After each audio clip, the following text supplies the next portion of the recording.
Avec le recul, je peux identifier le moment exact où mon mariage est mort. Pas les funérailles, pas l'enterrement, mais le moment précis où le cœur a cessé de battre. Ce ne fut pas dramatique. Pas de cris, pas d'assiettes lancées, pas de découverte de texto d'un autre homme. C'était plus silencieux que ça, et bien plus mortel. Je m'appelle Brian Carlson. J'ai 48 ans et, depuis 17 ans, je gagne ma vie en aidant des entreprises à fusionner, à se scinder et à se restructurer. J'analyse les actifs, j'évalue les passifs et je détermine la juste valeur. Je suis doué pour ça parce que je comprends quelque chose de fondamental. La plupart des choses s'effondrent bien avant que quiconque ne l'admette. La paperasse ne fait que l'officialiser. J'aurais dû appliquer cette sagesse à ma propre vie. Courtney et moi sommes mariés depuis 15 ans. Elle a amené Madison dans notre relation, sa fille de son premier mariage avec Greg Hamilton. Madison avait 5 ans quand nous nous sommes rencontrés, elle en a 20 maintenant et termine sa 3e année à l'université de Northwestern. Une fille intelligente, et gentille aussi. Pendant des années, j'ai pensé que c'était peut-être ça qui nous maintenait ensemble. Moi, jouant le rôle de la figure paternelle stable qu'elle n'avait jamais eue. Courtney, appréciant la structure que j'apportais. J'avais tort. Le soir où tout a pris fin, je suis rentré vers 19h30, un mardi normal. J'avais conclu une affaire cet après-midi-là. Une acquisition nette d'une valeur de 42 millions. Je me sentais bien, détendu. Je voulais partager ça avec ma femme. Peut-être ouvrir une bonne bouteille de vin, s'asseoir sur la terrasse arrière que nous avions rénovée ensemble il y a 3 étés. Courtney était dans le salon, faisant défiler son téléphone. La télé diffusait quelque chose qu'elle ne regardait pas. Je me suis approché, les bras ouverts pour notre habituel câlin du soir. Rien de grandiose, juste ce petit geste quotidien qui dit « Je suis à la maison. Je suis là. Je suis à toi. » Elle a reculé. Pas un tressaillement, pas un faux pas, mais un pas en arrière délibéré et mesuré, comme si j'avais essayé de lui tendre quelque chose de contaminé. « Ne me touche pas, » dit Courtney, sa voix plate et administrative. Ce soir, je ne fais pas l'épouse. Les mots sont restés en suspens, stériles et définitifs. Pas une plainte, ni même une insulte, juste une description de poste dont elle débauchait. J'ai cessé de bouger. Mes bras étaient encore à moitié levés, figés dans l'espace où elle aurait dû être. Pendant peut-être 3 secondes, je l'ai juste regardé, attendant la chute, la clarification, le « je plaisante », mauvaise journée au travail. Rien n'est venu. Parfait, ai-je dit doucement. Mes mains sont retombées le long de mon corps. Tu ne le sauras plus jamais. Ses yeux se sont légèrement écarquillés, juste une lueur de confusion, comme si elle s'était attendue à un scénario différent. Une dispute, peut-être, des supplications, la danse habituelle où je demanderais ce qui n'allait pas. Elle esquiverait, et nous ferions semblant que rien ne s'était passé le lendemain matin. Mais j'en avais fini de danser. Je me suis retourné et j'ai descendu le couloir, passant devant la photo encadrée de notre mariage à Napa, devant la bibliothèque que j'avais construite de mes mains quand nous avions emménagé dans cette maison. Devant la porte fermée de ce qui était autrefois mon bureau avant que Courtney ne décide que ce devait être sa salle de yoga. J'ai ouvert la porte d'une chambre d'amis, je suis entré et j'ai verrouillé derrière moi. Le clic de la serrure était doux, poli même, mais dans ce silence, il a retenti comme un coup de marteau de juge. Je me suis assis sur le bord du lit et j'ai fixé le mur. Pas de colère, pas de tristesse, juste une étrange clarté froide, du genre que je réserve habituellement au bilan et au rapport de diligence raisonnable. Passif identifié, risque évalué, il est temps de restructurer. Courtney n'a pas frappé cette nuit-là, n'a pas envoyé de texto, n'a pas appelé à travers la porte pour demander si j'allais bien. Et honnêtement, cela m'a dit tout ce que j'avais besoin de savoir. Le matin, elle a probablement supposé que je serais de retour dans la cuisine en train de faire du café, lui demandant ce qu'elle voulait dire, attendant qu'elle arrange les choses avec une excuse à demi-mot sur le stress, les hormones ou la fatigue. C'est comme ça que ça se passait toujours. Je piquais, elle s'emportait, j'absorbais, nous remettions les compteurs à zéro. Mais je ne remettais rien à zéro. Quand elle est entrée dans la cuisine le lendemain matin, le café était déjà prêt. Une tasse, la sienne. J'avais mangé plus tôt, seul sur la terrasse avec mon ordinateur portable. Elle a fixé la tasse unique comme si c'était une preuve dans un procès dont elle ignorait faire partie. Je n'ai pas levé les yeux de mon écran. Tu dramatises, dit-elle, sans même détourner le regard de son téléphone. J'ai pris une gorgée de mon propre café, celui que j'avais emporté dehors. Tu as dit que tu ne faisais pas l'épouse. Je ne fais que respecter la performance. Elle a ricané. Mon Dieu, un seul commentaire et tu agis comme si j'avais commis un crime. Je l'ai enfin regardé. Vraiment regardé. Et pour la première fois depuis des années, je l'ai vu clairement. Pas comme ma femme, pas comme la mère de Madison, juste comme quelqu'un que je portais depuis trop longtemps. Tu n'as pas commis de crime, dis-je d'un ton égal. Tu as juste démissionné. J'accepte ta démission. Je me suis levé, je suis retourné dans la chambre d'amis et j'ai de nouveau verrouillé la porte. C'est à ce moment-là qu'elle a réalisé que ce n'était pas une dispute. C'était une stratégie de sortie, et j'en avais déjà rédigé les termes. Courtney s'attendait au schéma habituel, un jour ou deux de silence radio, puis je craquerais, m'excuserais d'avoir surréagi, et nous retrouverions notre routine. C'est comme ça que ça fonctionnait toujours, sauf que je ne suivais plus le scénario. Jour 2. Je me suis levé à 5h30, comme toujours. J'ai fait du café, juste assez pour moi. J'ai pris mon petit déjeuner sur la terrasse, en examinant les dossiers clients pour une fusion à venir entre deux distributeurs pharmaceutiques. Les chiffres étaient clairs. L'affaire se conclurait sans accroc. Quand Courtney est descendue vers 7h, elle a trouvé la cuisine vide. Pas de deuxième tasse en attente, pas d'assiette dressée, juste la faible odeur de café qui avait déjà été consommée. Elle s'est dirigée vers la porte-fenêtre et m'a regardé à travers la vitre. « Est-ce qu'on va sérieusement ne pas parler de ça ?» demanda-t-elle. Je n'ai pas levé les yeux de mon ordinateur portable, continuant simplement à faire défiler la feuille de calcul d'évaluation des actifs. Brian, sa voix avait maintenant une pointe d'agacement. C'est ridicule. J'ai pris une gorgée de café, j'ai continué à lire. Elle est restée là pendant encore 30 secondes, attendant que je cède le premier. Quand je ne l'ai pas fait, elle a soupiré et est retournée à l'intérieur. J'ai entendu la porte du placard claquer. Le micro-ondes bipait. Sa voiture démarrait dans l'allée 10 minutes plus tard. Je n'ai pas bougé. Ce soir-là, je suis rentré à 18h. Courtney était déjà là, en train de réchauffer des restes. Je suis allé directement dans la chambre d'amis, j'ai enfilé des vêtements de sport et je suis parti courir, 8 km. À mon retour, j'ai pris une douche dans la salle de bain des invités, je me suis fait un sandwich à la dinde et je l'ai mangé dans ma chambre en rattrapant mes emails. À 21h15, elle a frappé. Brian, allez. C'est puéril. Je n'ai pas répondu. Elle a essayé la poignée. Verrouillée. Tu ne peux pas t'enfermer à chaque fois que tu es contrarié, dit Courtney à travers la porte. Silence. Très bien. Fais comme tu veux. Ses pas se sont éloignés dans le couloir. Jour 3. Les textos ont commencé. On peut parler après le travail? Je l'ai vu. Ne l'ai pas ouvert. Tu vas vraiment m'ignorer? Je n'ai pas ouvert celui-là non plus. C'est tellement mesquin. Je les ai laissés s'accumuler. Non lu. Petit miette de pain numérique de sa panique grandissante. Au 4e jour, elle a changé de tactique. Quand je suis rentré, il y avait une bouteille de vin sur le comptoir, 2 verres. Elle était assise sur le canapé du salon, un magazine sur les genoux, essayant d'avoir l'air décontracté. « Salut », dit-elle alors que j'entrais. Son ton était plus léger, presque amical. J'ai pensé qu'on pourrait juste parler, mettre les choses au clair. J'ai regardé le vin, puis elle, puis la performance qu'elle mettait en scène. Je ne bois pas le jeudi, dis-je d'un ton égal. Ce qui était vrai. Mais merci. J'ai marché vers la chambre d'amis. Brian, sérieusement? Sa voix s'est élevée. J'essaie, là. J'ai fermé la porte, je l'ai verrouillée. Elle n'a pas frappé cette nuit-là, mais à 23h47, mon téléphone a vibré.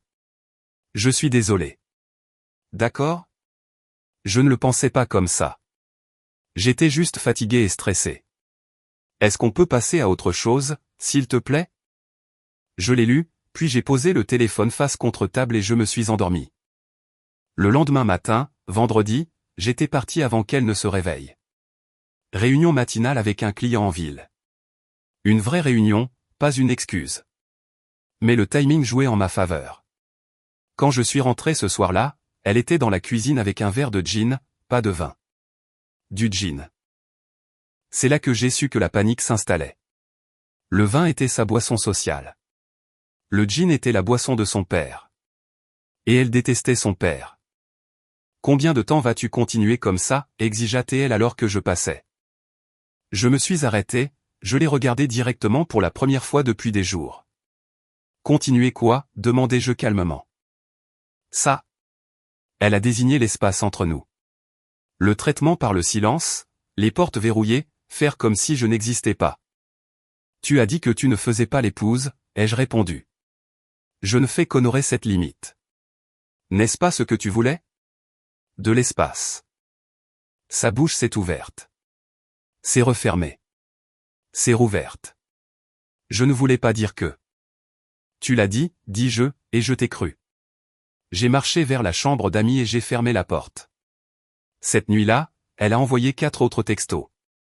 S'il te plaît, nous devons arranger ça. Tu me manques. Réponds-moi. Je n'en ai ouvert aucun. Parce qu'au moment où j'aurais répondu, elle aurait su que j'étais toujours joignable, qu'il y avait encore une ficelle qu'elle pouvait tirer. Mais le théâtre était fermé, les lumières étaient éteintes, et elle commençait à réaliser qu'elle jouait depuis le début devant une salle vide. À la fin de la première semaine, Courtney a réalisé que le silence n'était pas une phase. C'était une stratégie, et elle avait besoin de renfort. Dimanche matin, elle a appelé sa sœur, Stéphanie. J'ai entendu sa voix depuis la chambre d'amis. Ce ton faussement décontracté qu'elle utilisait lorsqu'elle essayait de contrôler un récit. Salut Steph, c'est moi. Oui, je sais que ça fait un moment. Écoute, je voulais juste prendre des nouvelles. Brian est très bizarre ces derniers temps. Je continuais à travailler sur mon ordinateur portable, examinant les documents finaux d'une fusion dans le secteur de la santé qui devait se conclure mardi. Les chiffres ne mentent pas. Les gens, si. Non, rien de tel, a poursuivi Courtney. Il est juste distant. Froid. Il ne veut pas me parler. Je ne sais pas ce que j'ai fait. J'ai failli rire. Elle savait exactement ce qu'elle avait fait. 15 minutes plus tard, sa voix est devenue plus basse, plus tendue. Ok. Oui, je vais trouver une solution. Merci, Steph. L'appel s'est terminé brusquement. Pas d'au revoir chaleureux, pas de projet de se voir, juste le clic creux de quelqu'un qui a été poliment éconduit. Cet après-midi-là, elle a essayé Colin, mon meilleur ami depuis l'université, le gars qui était mon témoin à notre mariage, qui avait enduré les commentaires passifs-agressifs de Courtney à chaque barbecue pendant 15 ans, et qui se présentait toujours avec le sourire. J'étais dans le garage en train d'organiser mes outils, déplaçant les choses dont j'aurais besoin, laissant derrière moi ce dont je n'avais pas besoin. Par la fenêtre ouverte, j'ai entendu sa voix. Salut, Colin, c'est Courtney. Est-ce que Brian va bien? Il est vraiment bizarre cette semaine. Pause. Oh, il t'a dit qu'on avait des problèmes. Pause plus longue. Sa voix se crispa. Je vois.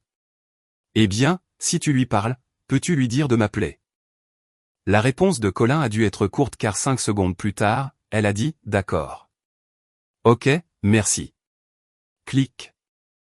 J'ai continué à trier. Les clés à gauche, les tournevis à droite. Tout était catégorisé, tout était comptabilisé. Lundi, elle est devenue désespérée. Elle a appelé mon coiffeur.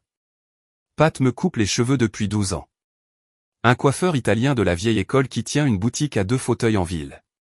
Le genre d'endroit où les hommes vont pour réfléchir, pas pour parler. J'ai appris l'appel plus tard dans l'après-midi, quand je suis passé pour ma coupe habituelle. Ta femme a appelé, dit Pat, en me passant la cape autour des épaules. Je sais. Voulais savoir si tu avais mentionné quelque chose d'étrange dernièrement. Il a fait des guillemets en l'air avec ses ciseaux. Qu'est-ce que tu lui as dit? Que tu la voulais courte sur les côtés, nette sur le dessus. Comme d'habitude. Pat a souri dans le miroir. Ce n'est pas ce qu'elle voulait dire, mais c'est tout ce qu'elle obtiendra de moi. J'ai hoché la tête. J'apprécie. Tu vas bien, demanda-t-il, la tondeuse s'animant. Mieux que je ne l'ai été depuis des années. Cette nuit-là, Courtney m'attendait dans le salon quand je suis rentré. Les bras croisés, le visage crispé. Tu as retourné tout le monde contre moi, dit-elle. J'ai posé mes clés sur le comptoir. Je n'ai retourné personne. J'ai juste arrêté de te porter. Qu'est-ce que ça veut dire? Ça veut dire que les gens m'apprécient pour moi, dis-je. Pas parce que j'étais ton mari. Tu ne le découvres que maintenant. Sa mâchoire se serra. Donc, c'est une question d'ego, de prouver que tu es meilleur que moi. Non, dis-je calmement. Il s'agit pour moi de croire enfin que je mérite mieux que quelqu'un qui traite le mariage comme un travail à temps partiel. Je me suis dirigé vers la chambre d'amis. Elle ne m'a pas suivi. Mais plus tard cette nuit-là, j'ai remarqué quelque chose. De petites choses dans la maison, l'album de mariage sur la table de la salle à manger, une photo encadrée de nous à Napa sur le comptoir de la cuisine, une vieille carte d'anniversaire que je lui avais écrite appuyée contre le grille-pain. Des miettes de pain, des rappels, de petites mines émotionnelles conçues pour me rendre nostalgique, coupable, faible. Je les ai laissées exactement là où elle les avait placées. Je n'en ai touché aucune. Parce que la nostalgie n'est qu'un mot plus joli pour le déni. Et j'en avais fini de vivre dans le passé. Samedi matin, 8h12. Courtney s'est redressée d'un bond dans son lit, son téléphone brillant dans sa main. J'étais déjà réveillé dans la chambre d'amis, en train de lire mes emails. La notification était simple. Icône bleue, logo de banque familier, objet, compte chèque joint, confirmation de clôture. J'ai entendu ses pas dans le couloir 30 secondes plus tard. Rapide. En colère. Elle n'a pas frappé. A juste essayé la poignée. Toujours verrouillée. Brian. Sa voix était tranchante. Ouvre cette porte. Maintenant. J'ai pris une gorgée de café. J'ai attendu. Tu as fermé le compte. Elle criait maintenant. Tu l'as vidé. J'ai ouvert la porte. Elle se tenait là, le téléphone serré comme une preuve. Les cheveux en désordre, encore en pyjama. J'ai restructuré nos finances, dis-je calmement. Le compte joint a été fermé. Les fonds ont été transférés sur un nouveau compte à mon nom. Tu n'es plus une utilisatrice autorisée. Son visage est devenu pâle. Tu ne peux pas faire ça. Je peux. J'étais le titulaire principal du compte. Tu étais autorisé. J'ai révoqué cette autorisation. Où est l'argent? Quelque part où tu n'as pas accès. C'est mon argent aussi. C'était, ai-je corrigé. Maintenant, c'est légalement le mien. Elle m'a regardé comme si je venais de parler une langue étrangère. Et les factures? L'hypothèque, les assurances. Tout a été transféré à ton nom, dis-je. Électricité, eau, gaz, assurance auto, forfait téléphonique, service de streaming, tout. Tu es désormais la titulaire principale du compte. Félicitations. Je ne connais même pas les mots de passe. Tu devrais probablement les réinitialiser alors. C'est insensé, a-t-elle crié. Tu fais ça juste pour me punir. Non, dis-je d'un ton égal. Je fais ça parce que tu as dit que tu ne faisais pas l'épouse, alors j'arrête de faire le mari. Cela inclut la gestion financière. Tu voulais l'indépendance. La voilà. J'ai fermé la porte. Elle a martelé dessus. Brian, ce n'est pas juste. La ville est rarement, ai-je crié à travers le bois. Mais c'est légal. Consulte un avocat si tu veux. Ses pas se sont éloignés. Je l'ai entendu dans la cuisine, le clic de son ordinateur portable s'ouvrant, essayant frénétiquement d'accéder à des comptes auxquels elle n'avait jamais prêté attention, à des factures qu'elle n'avait jamais vues. À des mots de passe dont elle n'avait jamais eu besoin parce que j'avais toujours tout géré. Les services publics, les abonnements, les paiements de la voiture, les primes d'assurance, les impôts fonciers. J'avais construit l'infrastructure, je l'avais entretenue, je l'avais payée, et elle y avait vécu sans y penser une seconde. Comme si l'électricité et l'eau apparaissaient comme par magie parce que l'univers lui devait le confort. Maintenant, elle apprenait ce que coûtait de gérer une vie. Dans l'après-midi, elle avait réussi à accéder à 2 comptes. Les autres étaient verrouillés derrière une authentification à 2 facteurs acheminés vers mon email. Elle m'a appelé. Je n'ai pas répondu. Elle a texté, c'est de la violence financière. J'ai répondu, non, c'est l'égalité financière. Bienvenue dans le monde des adultes. Ce soir-là, je suis rentré et je l'ai trouvée sur le canapé, entourée de papiers, de factures, de relevés, de feuilles de calcul qu'elle avait imprimées mais qu'elle ne comprenait manifestement pas. Elle a levé les yeux vers moi, épuisée. Je ne peux pas faire tout ça, dit-elle doucement. Tu trouveras une solution, dis-je. Ou tu embaucheras quelqu'un. Quoi qu'il en soit, ce n'est plus mon problème. Brian, s'il te plaît. Je suis désolé. Peut-on juste tout recommencer? Revenir à la normale? Je l'ai regardée, vraiment regardée, et j'ai vu quelqu'un qui n'était pas désolé pour ce qu'elle avait dit. Elle était désolée pour ce que ça lui coûtait. Il n'y a pas de normal, dis-je. Il y a juste ce qui se passera ensuite. Je suis allé dans la chambre d'amis, j'ai verrouillé la porte et je suis retourné à l'examen de contrat. Dehors, le vent s'est levé. La maison a craqué, et pour la première fois en 15 ans, ça ne ressemblait plus à un foyer. Ça ressemblait à une propriété dont je me désinvestissais. Propre, méthodique, finale. L'appel est arrivé un mardi après-midi. J'étais dans une salle de conférence en ville, finalisant les termes d'une acquisition technologique. Mon téléphone a vibré. Madison. Je me suis excusé et je suis sorti dans le couloir. Salut, Maddy. Tout va bien? On peut se voir? Sa voix était tendue, contrôlée. Juste toi et moi. Pour un café ou autre chose? Bien sûr. Quand? Aujourd'hui? Après ton travail. J'ai regardé ma montre. 15h30, je peux à 17h. L'endroit habituel. Ouais. Merci, Brian. Elle a raccroché avant que je puisse lui demander de quoi il s'agissait. À 17h, je suis entré dans le café près de son campus. Madison était déjà là, sirotant un latte glacé, son ordinateur portable fermé devant elle. Elle avait l'air fatiguée, stressée. Quand elle m'a vu, elle a essayé de sourire, mais ça n'a pas atteint ses yeux. Je me suis assis en face d'elle. Qu'est-ce qui se passe? Elle a pris une profonde inspiration. Maman m'a appelé hier soir, 3 fois. Puis elle m'a envoyé genre 15 textos. J'ai attendu. Elle voulait que je te parle, que je te convainque de. Je ne sais pas. De revenir. D'arrêter de l'ignorer. Elle pleurait. Madison a baissé les yeux sur sa tasse. Je ne l'ai jamais entendue pleurer comme ça. Qu'est-ce que tu lui as dit? Demandai-je doucement. Je lui ai dit que je te parlerais. Elle a fait une pause. Mais honnêtement, Brian, je ne sais même pas quoi dire. Elle ne veut pas me dire ce qui s'est passé. Juste que tu es cruel et que tu l'as puni sans raison. Je me suis adossé à ma chaise. Est-ce qu'elle t'a dit ce qu'elle m'a dit? Non. Elle a juste dit qu'elle avait fait un commentaire et que tu avais pété les plombs. J'ai hoché la tête lentement, j'ai sorti mon téléphone, j'ai ouvert mon application de mémos vocaux. J'avais commencé à enregistrer nos conversations il y a 2 semaines. Pas pour le tribunal, pour la clarté. Pour des moments comme celui-ci. J'ai trouvé un fichier de cette nuit-là. J'ai appuyé sur lecture. La voix de Courtney est sortie, claire et froide. Ne me touche pas. Ce soir, je ne fais pas l'épouse. Puis la mienne.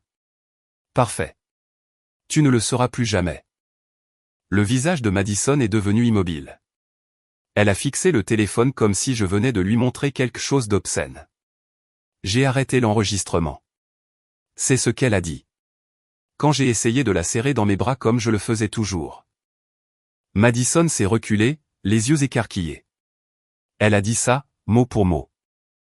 Elle est restée silencieuse un long moment. Puis elle a levé les yeux vers moi, et j'ai vu quelque chose changer dans son expression. Pas de la colère. De la compréhension. Brian, dit-elle prudemment. Je dois te dire quelque chose. J'ai attendu. L'année dernière, maman m'a dit qu'elle pensait que tu te contentais de peu. Que tu restais avec elle parce que c'était confortable, pas parce que tu l'aimais. Elle a dit que tu n'étais pas assez ambitieux, que tu ne réussirais jamais vraiment. Ma mâchoire s'est crispée. Elle t'a dit ça? Oui. Plusieurs fois. Elle te comparait aux maris de ses amis, à leur maison, à leurs emplois. Elle donnait l'impression que tu étais une sorte de... Je ne sais pas, de cas de charité. J'ai senti quelque chose de froid s'installer dans ma poitrine. Pas de la surprise. De la confirmation. Maddy, je veux que tu saches quelque chose, dis-je. Je t'aime comme si tu étais ma propre fille. Depuis que tu as 5 ans. Rien de tout cela ne change ça. Ses yeux se sont remplis de larmes. Je sais. Et honnêtement, tu as été plus un père pour moi que Greg ne l'a jamais été. Ta mère et moi, c'est fini, dis-je doucement. Mais toi et moi, ce n'est pas fini. C'est séparé. Tu comprends?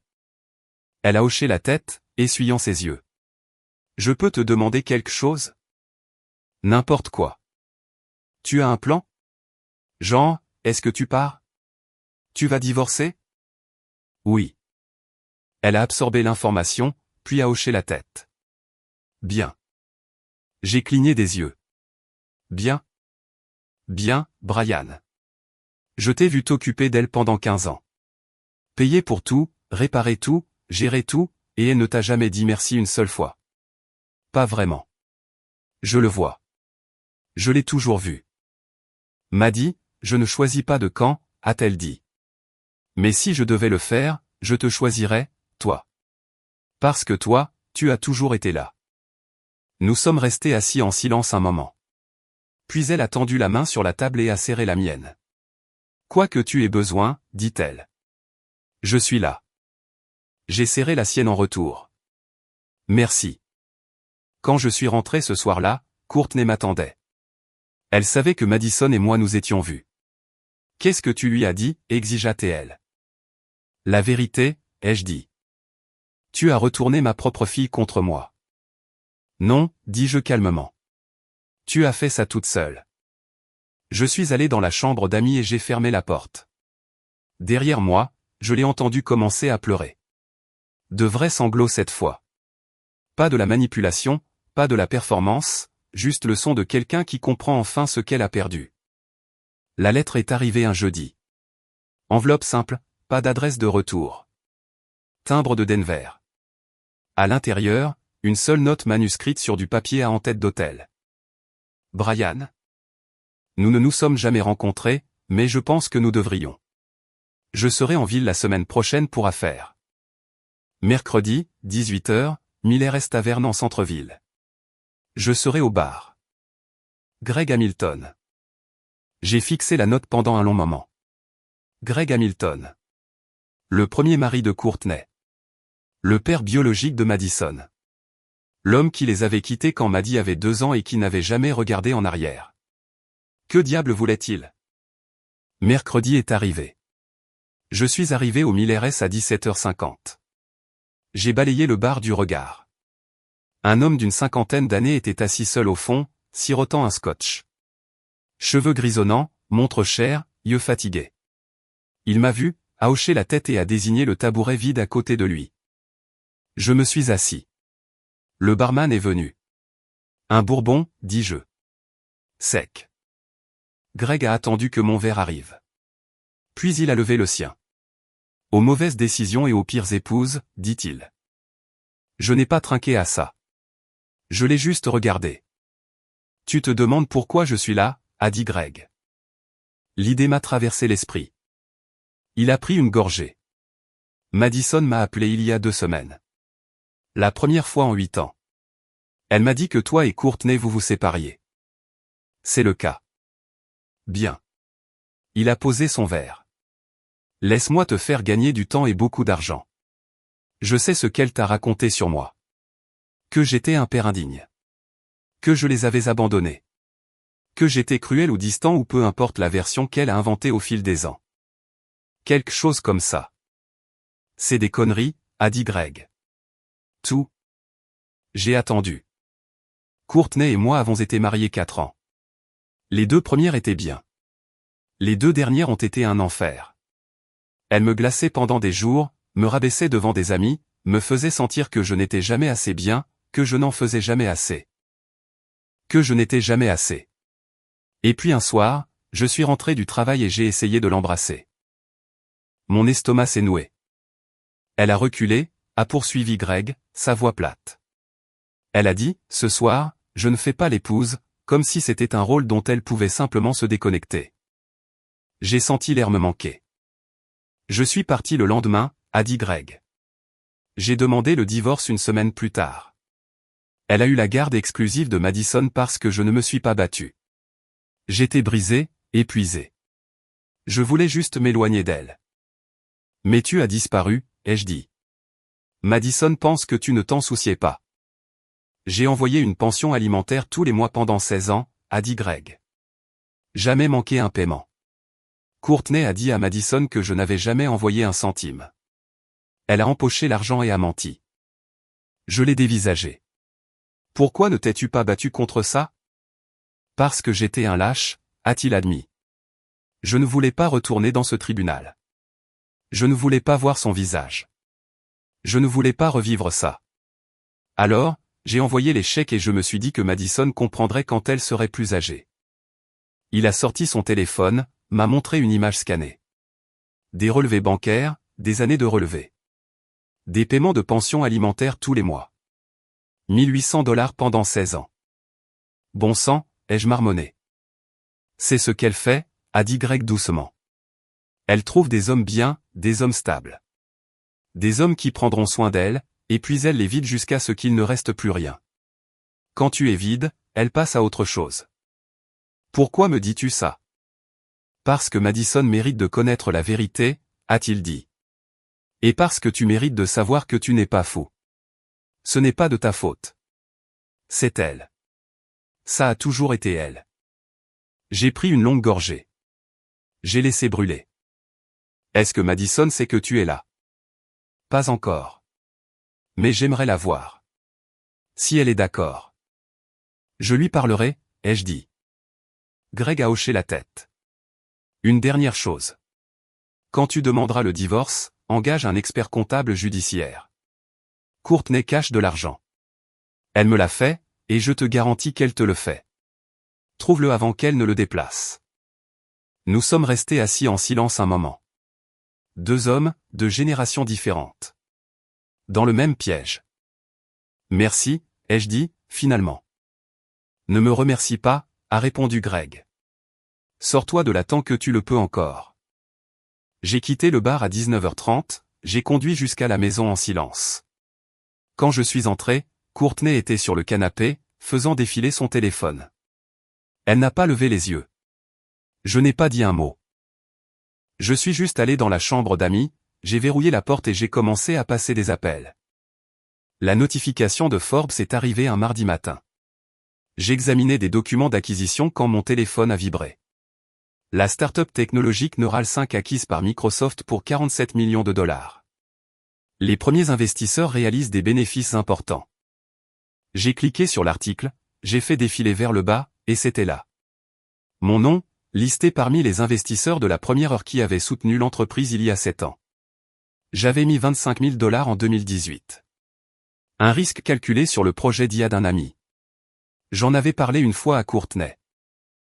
Elle avait levé les yeux au ciel et avait appelé ça « jeter de l'argent par les fenêtres pour des bêtises technologiques ». Ma part de l'acquisition, $4,2 millions. Le virement arriverait sur mon compte dans 30 jours. Je me suis adossé à ma chaise et j'ai regardé le plafond. 4,2 millions. Après impôts, environ 2,8 millions. De l'argent sur lequel Courtney n'avait aucune créance légale, car je l'avais investi avant notre mariage. Et le contrat de mariage, sur lequel j'avais insisté, protégeait les actifs prénuptiaux et leur plus-value. Elle ne savait même pas que le contrat de mariage existait. Nous l'avions signé lors d'une fête, le 4 juillet 2009, dans la maison au bord du lac de son ami. Elle avait bu 3 coupes de champagne, riait avec ses amis, l'avait à peine lu. Mon avocat avait été méticuleux, très méticuleux. Ce soir-là, je suis rentré et j'ai trouvé Courtney sur son ordinateur portable à la table de la cuisine. Son visage était pâle. « Quand allais-tu me le dire ?» demanda-t-elle, tournant l'écran vers moi. L'article de Forbes, mon nom surligné. Je viens de l'apprendre ce matin, dis-je calmement. 4 millions de dollars. Sa voix tremblait. Tu as 4 millions de dollars qui arrivent et tu n'as pas pensé à le mentionner. 4,2, ai-je corrigé. Avant impôt. Nous pourrions rembourser la maison. Nous pourrions voyager. Nous pourrions. Nous ne ferons rien de tout ça, dis-je. Cet argent est à moi, d'un investissement que j'ai fait avant notre mariage. Nous sommes mariés. Ce qui est à toi est à moi. En fait, non. J'ai sorti mon téléphone, j'ai ouvert le PDF de notre contrat de mariage, je lui ai montré la page des signatures. Sa signature, datée du 4 juillet 2009. Son visage est devenu blanc. Qu'est-ce que c'est que ça? Un contrat de mariage. Tu l'as signé à la maison du lac des Henderson. Tu te souviens? Tu buvais du champagne. Tu as dit que c'était juste une formalité et tu as signé sans lire. Elle a regardé le document comme s'il était écrit dans une langue étrangère. Ça ne peut pas être légal. Si, ça l'est. Tu avais la possibilité de consulter un conseil indépendant. Tu as choisi de ne pas le faire. C'est ta responsabilité. Tu m'as piégé. Je t'ai donné un contrat juridiquement contraignant et tu l'as signé sans le lire, dis-je. Ce n'est pas de la supercherie. C'est de la négligence. Ses mains tremblaient. Donc, tu vas juste garder des millions de dollars pour toi pendant que je me noie dans les factures. Oui. Ce n'est pas juste. La ville est rarement, dis-je. Mais c'est légal. Elle s'est levée si vite que sa chaise est tombée en arrière. Espèce d'homme froid et calculateur. Tu as tout planifié. Je préfère préparer, dis-je. Mais salaud fonctionne aussi. Je me suis dirigé vers la chambre d'amis. Derrière moi, je l'ai entendu sangloter. Pas le genre de sanglot de comédie. Le vrai, le laid, celui qui vient quand on réalise qu'on a perdu quelque chose qu'on n'a jamais vraiment eu. Le lendemain matin, elle a appelé son avocat. Je le savais parce qu'elle criait dans son téléphone dans le salon quand je suis parti travailler. L'après-midi, elle s'est calmée, m'a envoyé un texto. Pouvons-nous s'il te plaît parler de ça comme des adultes? Je suis désolé de t'avoir insulté. Nous pouvons trouver un arrangement. Je n'ai pas répondu. Ce soir-là, j'ai rencontré mon propre avocat. Nous avons rédigé les papiers du divorce. Propre, simple, invoquant des différends irréconciliables. Le contrat de mariage rendait tout simple. Pas de prestations compensatoires, pas de division des actifs prénuptiaux, aucune réclamation sur les revenus de mon entreprise ou mes investissements. Elle aurait la maison, la voiture à son nom, et ce qui restait sur ses comptes personnels. J'aurais tout le reste. Mon avocat m'a regardé par-dessus ses lunettes. Elle va se battre contre ça. Qu'elle le fasse, dis-je. Le contrat de mariage est en béton. Et Madison? Madison a 20 ans, elle est légalement adulte. Mais je mets en place un fonds en fiducie pour elle. Un demi-million pour ses études supérieures ou ce dont elle aura besoin. Séparé du divorce. Il a hoché la tête avec approbation. C'est bien de ta part. C'est ma fille, ai-je dit, même si le mariage est terminé. J'ai signé les papiers. Le processus était enclenché. Quand je suis rentré, Courtney m'attendait. Nous devons parler de l'argent, dit-elle. Il n'y a rien à dire. Brian, s'il te plaît. Je suis désolé de la façon dont j'ai agi. Je suis désolé pour tout. Ne pouvons-nous pas simplement recommencer? Oubliez que tout ça est arrivé. Je l'ai regardé. Vraiment regardé. Et j'ai vu quelqu'un qui n'était pas désolé de m'avoir blessé.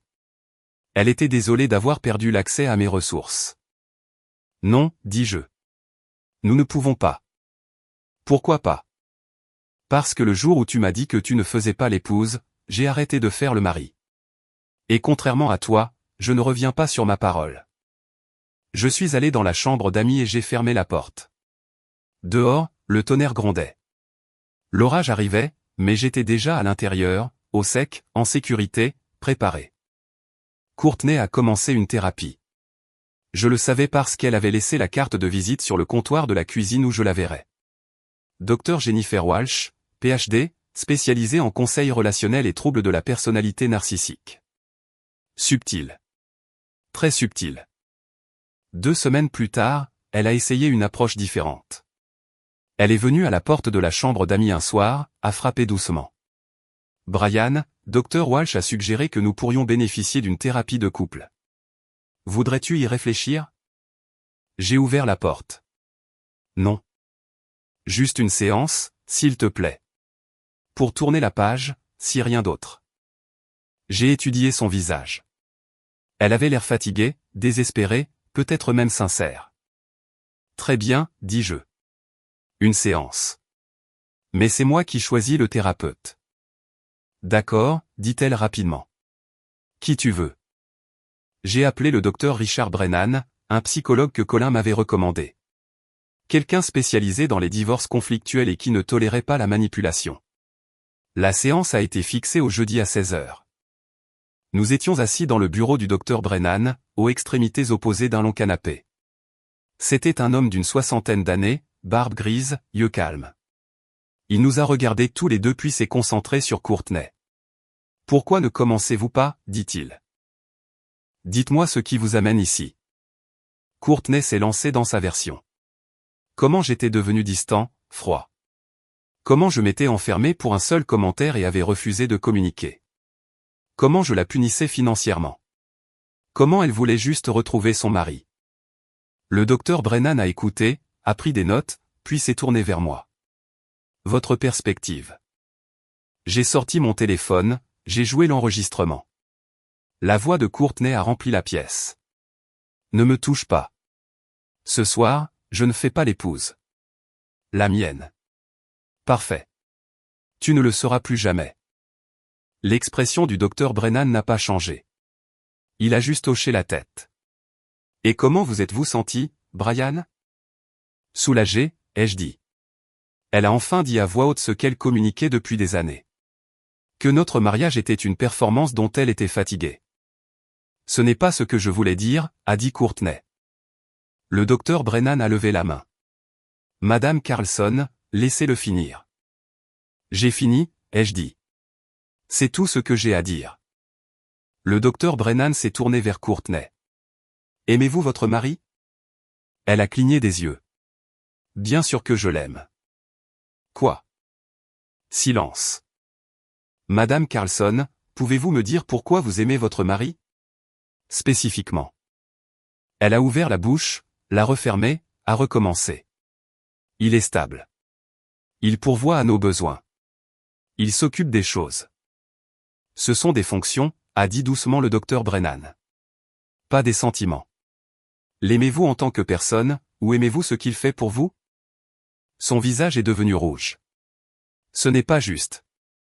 C'est une question simple. Elle m'a regardé, puis le médecin, puis ses mains. Je ne sais pas, a-t-elle murmuré.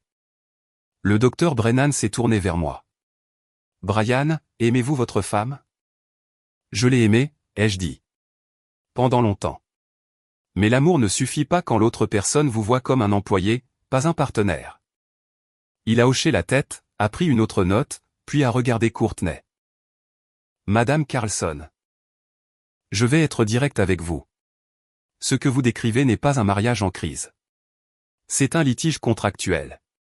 Vous êtes contrarié parce que les termes ont changé et que vous ne l'avez pas autorisé.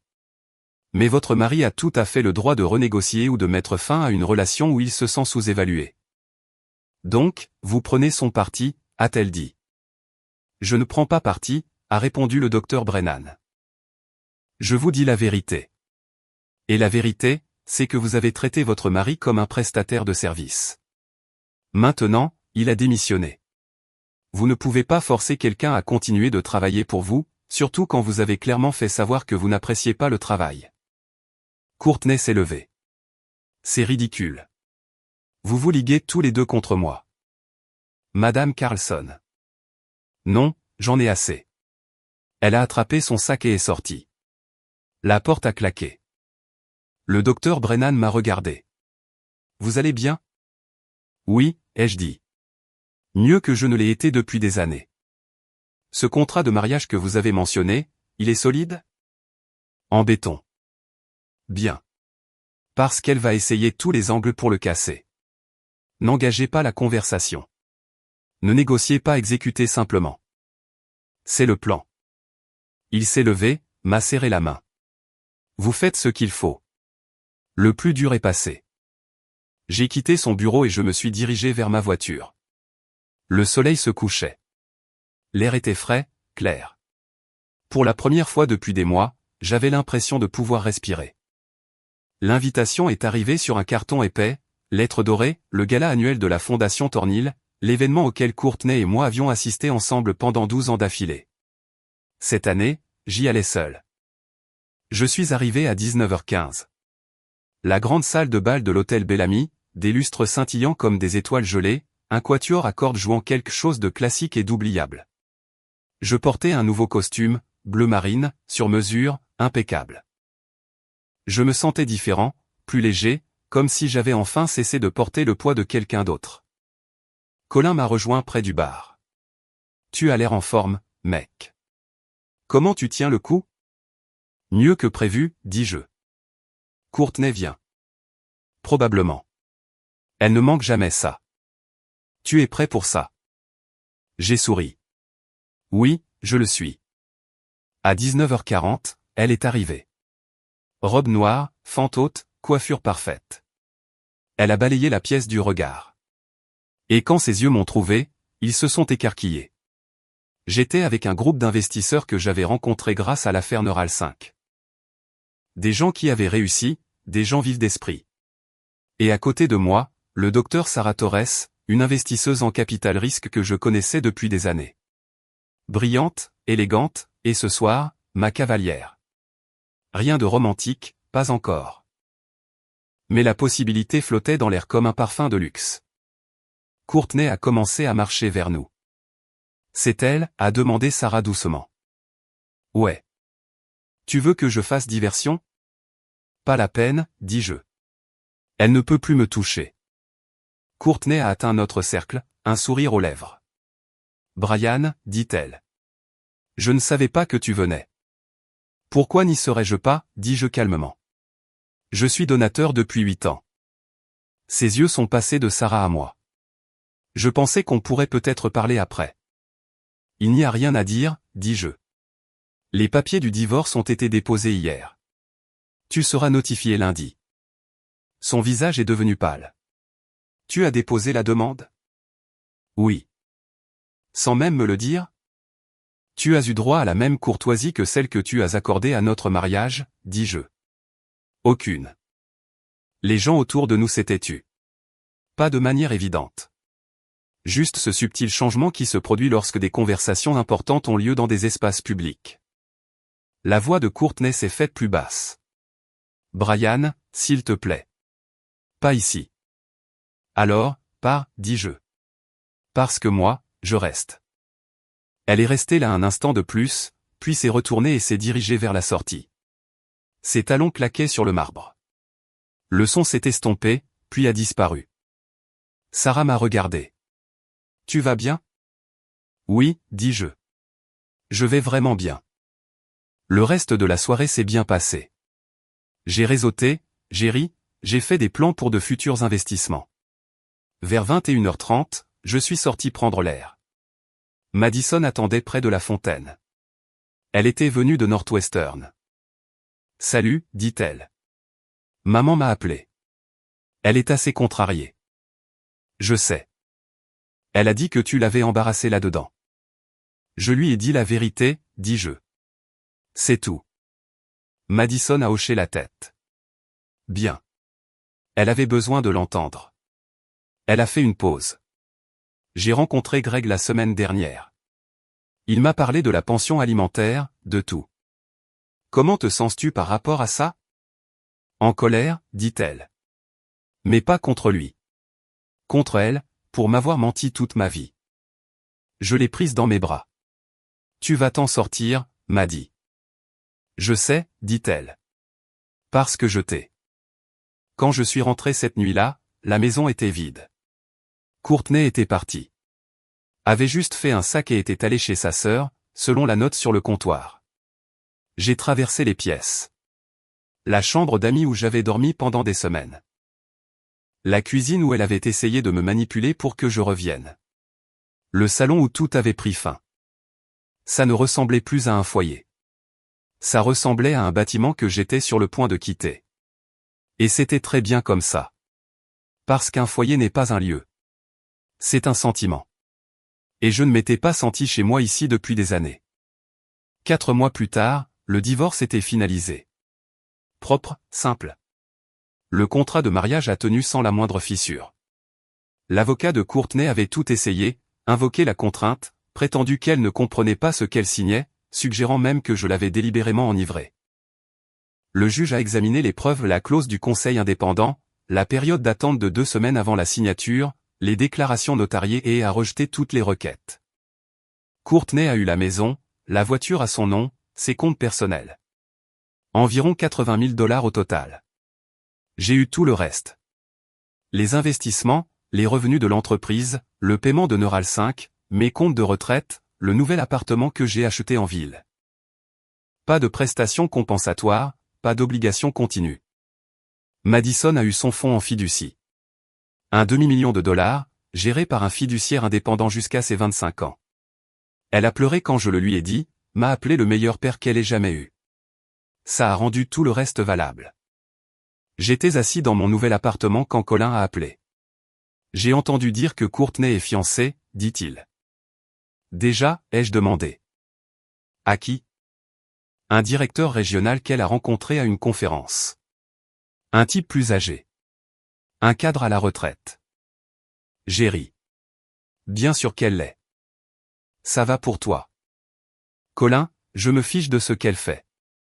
Ce n'est plus mon problème. C'est juste. Et, Sarah Torres a demandé de tes nouvelles hier. Elle a dit que vous devriez prendre un café. Ouais. Je pense qu'elle est intéressée. Je devrais peut-être l'appeler, dis-je. Tu devrais.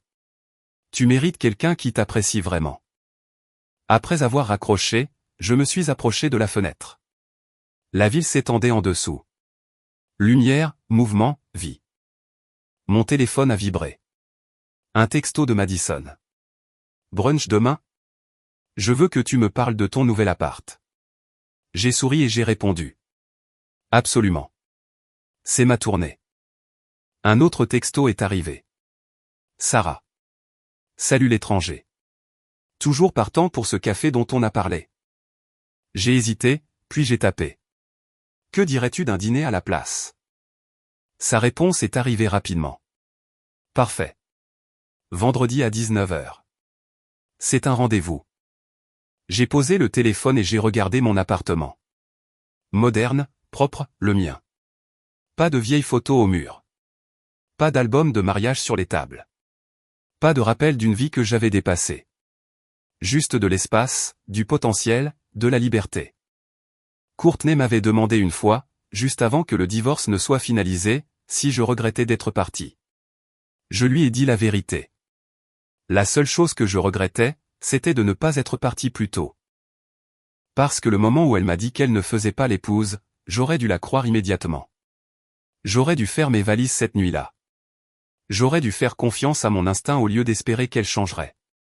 Mais je ne l'ai pas fait. Je lui avais donné des semaines, des mois, des chances qu'elle ne méritait pas. Plus maintenant. Maintenant, j'avais 48 ans, j'étais financièrement stable, émotionnellement libre, et pour la première fois en 15 ans, je construisais une vie selon mes propres termes. Pas de performance, pas de scénario, pas de faux semblants. Juste moi, vivant, enfin. Et ça, c'était bien mieux que n'importe quel mariage ne l'avait jamais été.